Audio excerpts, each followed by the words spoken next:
I'm going to talk to you about this from the standpoint of being a former homicide prosecutor. I've tried many cases, and I ran a prosecutor's office, and we were extremely respectful of the rights of the prisoners that were in jail who have less access to the community, less access to their attorneys. In this particular case, the defense is arguing this was orchestrated for Diddy himself, and we don't know that yet. We have to have a hearing.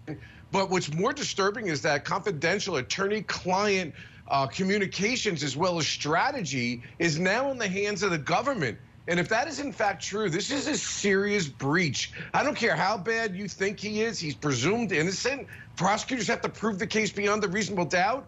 And I'm seeing this far too often where the government is literally going into, there's a case in New Jersey right now where they literally were intercepting the calls between clients and their attorneys. It's going too far. And the last point I want to raise here, as a former prosecutor that used to have to do press conferences, they go out there and they think they have the right to be able to sully the guy's reputation, even though he's presumed innocent, talk about all of these bad acts, which you just saw in the clip that you have there, yet they get anxious and upset when somebody else tries to change the narrative. I don't believe the government is the only one that has a right to a narrative. So I have a lot of problems with what's going on. Of course, we'll wait to see what the facts are here. But you know what? I just got a case dismissed, a murder case, a homicide case. And you know what the prosecutors asked when they dismissed it? Hey, please don't go to the media. You know what, though? My client who's got 19 pages of Google hits that call him a murderer, will they be there forever? So where do these people go to regain their reputation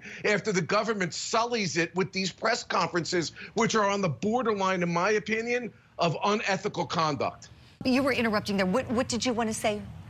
Yeah, that is what he is saying is accurate, but the allegation here is that it went a step further, and I think that my colleague here would agree that once you seize confidential attorney-client communications, the facility turned them over to the U.S. Attorney's Office. That's the argument here, and that is the problem. It's not doing the search. It's not doing things for the safety and security. It's when you're taking attorney-client privileged information and giving it to the government that's prosecuting an individual. I would think that my friend here would agree that that is a little bit over and beyond what they're supposed to do. Well, and that's why I went to you first about the defense perspective here, because we want to have a very balanced conversation here. Diddy's rights, what are they? Who's in the wrong here? And the judge set this hearing today. It's an emergency hearing. He wasn't supposed to be in court till Friday, but because this was so concerning to his or her honor, whomever's presiding, that they moved it up.